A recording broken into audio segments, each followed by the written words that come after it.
पनवेल तालुका अंतर्गत चिंचवन गांव में आधार कार्ड केंद्र का उद्घाटन तथा पंचायत समिति के 20% निधि अंतर्गत चिंचवन गांव से फनसवाड़ी तक के रास्ते के काम का भूमि पूजन पंचायत समिति के उप सभापति राजेश केनी के हाथों किया गया। इस अवसर पर आसोड गांव के पूर्व सरपंच शशिकांत शेट्टे, सांगुर्ली ग्राम पंचायत के पूर्व सरपंच गणेश कुटले,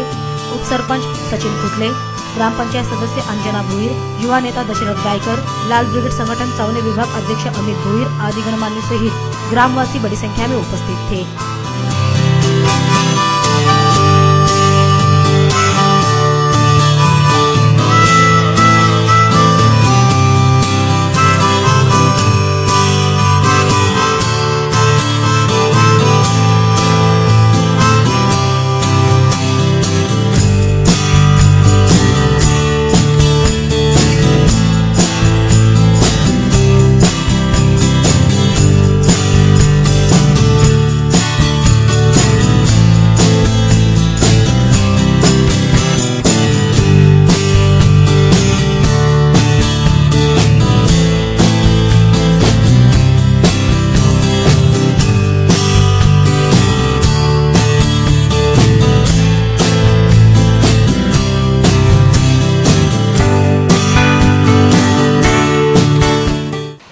विवेकानंद पाटील व बालराम पाटील यांच्या नेतृत्वाखाली आम्ही मंडळी पंचायत समितीच्या माध्यमातून काम करत असतो। शेतकरी कामगार पक्षाची नेहमी धारणा आहे की सर्वसामान्य गोरगरीब जनतेचे प्रश्न,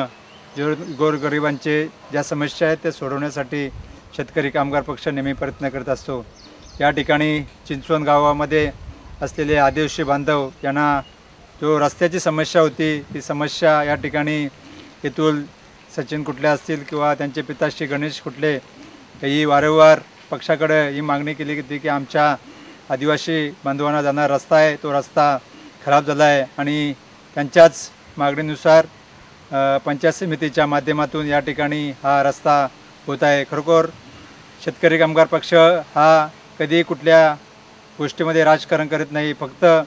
20% राजकारण आणि 80% समाजकारण करण्याचं काम शेतकरी कामगार पक्ष करत असतो। म्हणून 55 वर्ष शेतकरी कामगार पक्ष कुठलीही सत्ता नसताना या जिल्ह्यामध्ये आपलं लाल बावटा निरंतरपणे फडकवत आहे। कारण शेतकरी कामगार पक्षाची नाल ही सर्वसामान्य जनतेशी जुळलेली आहे, गोरगरिबाशी त्यांचं बांधिलकी आहे आणि ती बांधिलकी घेऊनच शेतकरी कामगार पक्ष नेहमी प्रत्येक ठिकाणी काम करत असतो। या ठिकाणी सचिन कुटले व अमित भोईर यांच्या नेतृत्वाखाली या ठिकाणी आताच जी खरोखर आज प्रत्येक ठिकाणी गरज आहे आधार कार्ड हा मूलभूत तर सांगितलं मूलभूत आज झालं आहे की गॅसची सबसिडी असू दे, रेशन कार्ड असू दे, या ठिकाणी जिथे ते ऑनलाईन असेल ते ऑनलाईन ठिकाणी आधार कार्डाची आज सर्वसामान्य माणसाला त्याची आवश्यकता झाली आणि तीच गरज ओळखून या ठिकाणी या मंडळींनी खरोखरच निश्चितच चांगलं काम केलं आहे की लोकांची गरज काय आहे ती गरज ओळखून शेतकरी कामगार पक्षाचे कार्यकर्ते काम करत असतात। मी या ठिकाणी त्यांना धन्यवाद देतो की त्याही या ठिकाणी चांगलं काम केलं आहे, भविष्यातही त्याही असंच चांगलं काम करावं